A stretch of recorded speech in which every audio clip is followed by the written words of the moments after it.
नमस्कार, आप सुन रहे हैं दी ऑटोबायोग्राफी ऑफ अ योगी।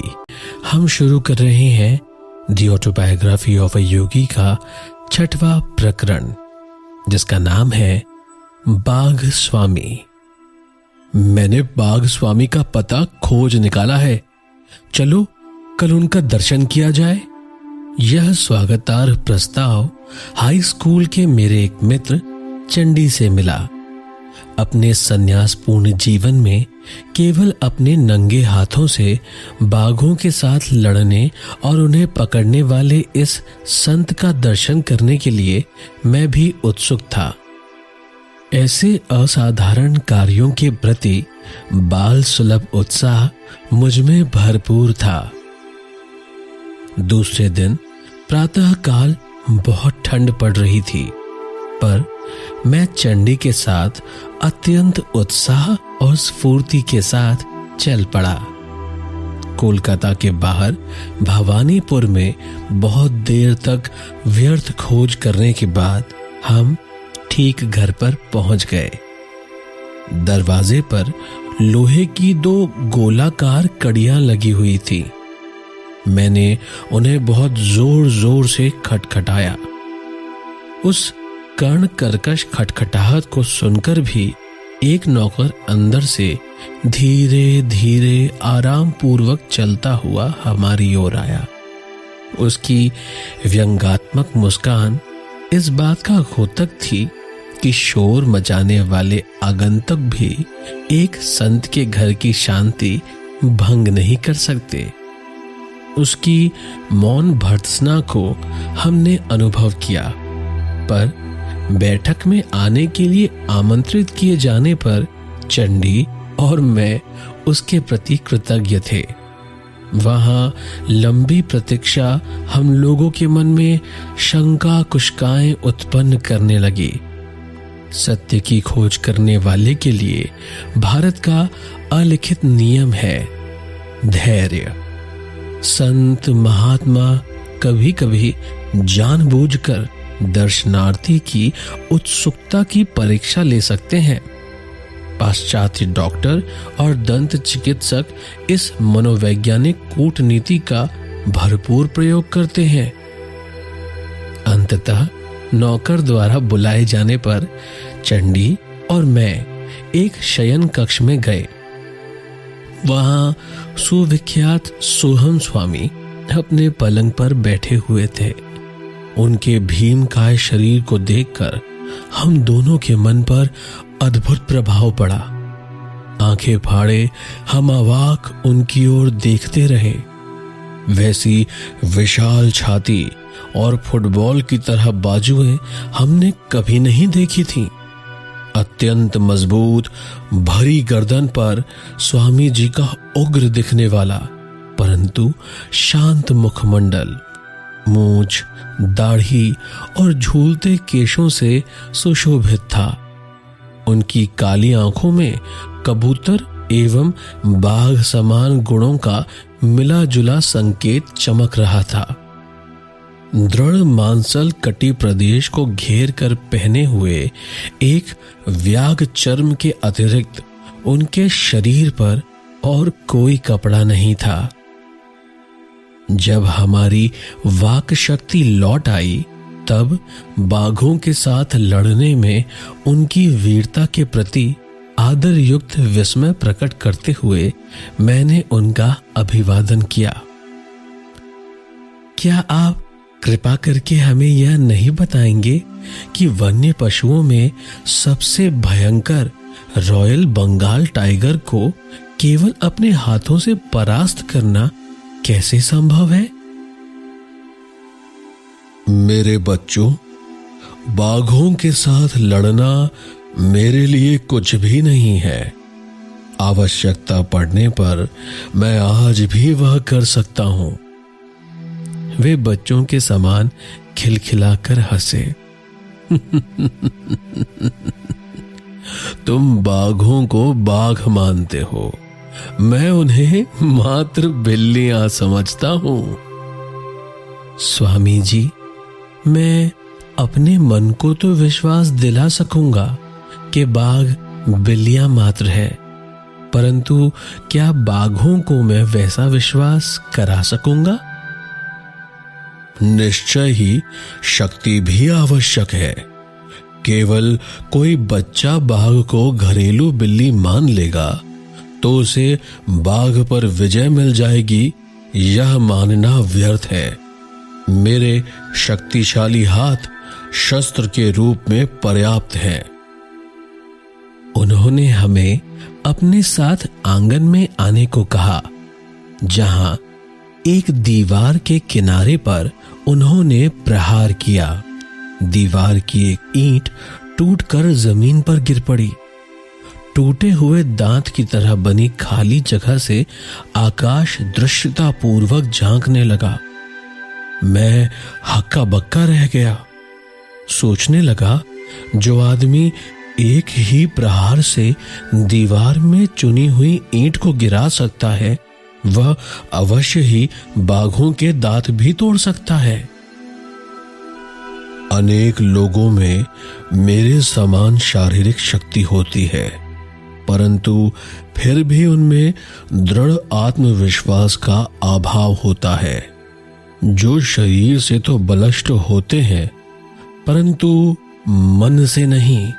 वे जंगल में स्वच्छंद विचरण करते हिंस्र पशुओं को देखकर ही मूर्छित हो जाते हैं।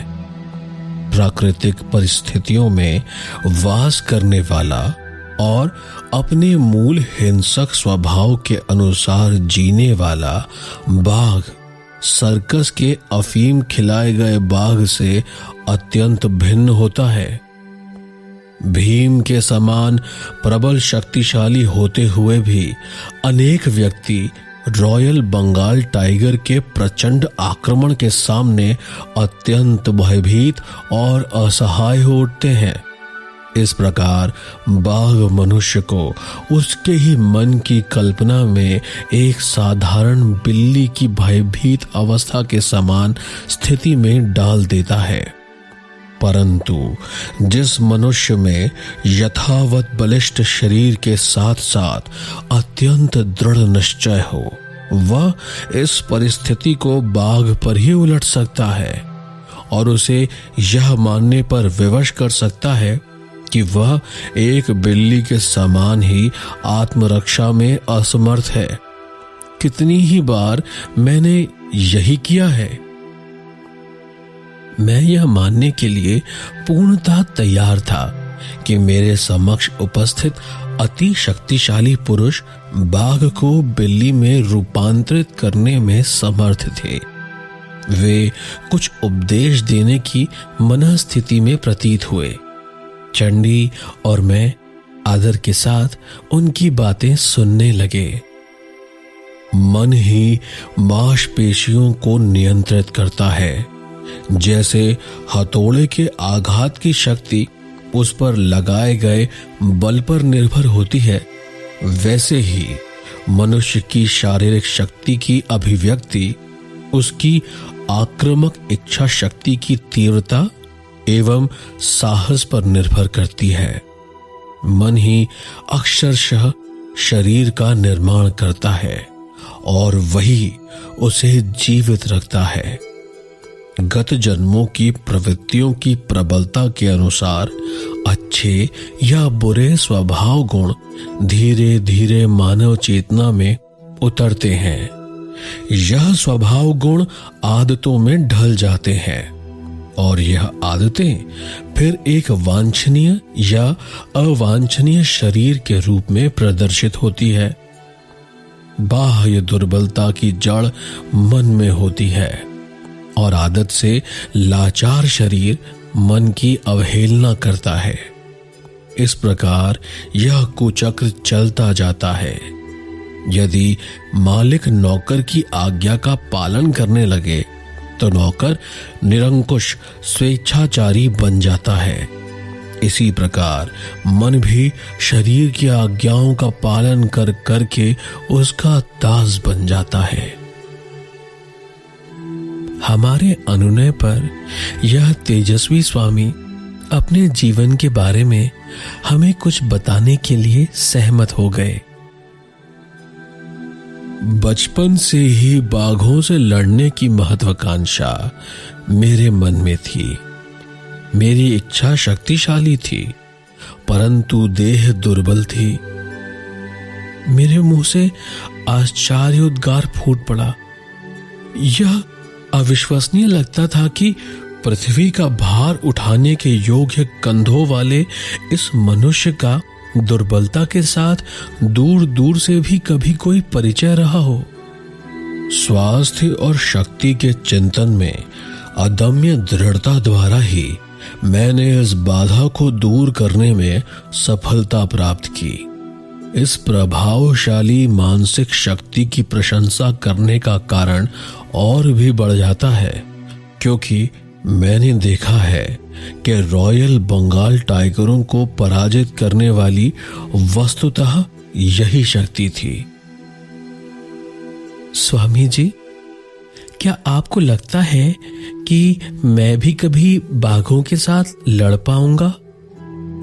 यह पहला और अंतिम अवसर था जब यह विचित्र महत्वाकांक्षा मेरे मन में उठी। हाँ, वे मुस्कुरा रहे थे। परंतु बाघ अनेक प्रकार के होते हैं। कुछ मनुष्य की इच्छा वासनाओं के जंगल में घूमते हैं। पशुओं को अपने प्रहार से बेहोश कर देने से कोई आध्यात्मिक लाभ नहीं होता।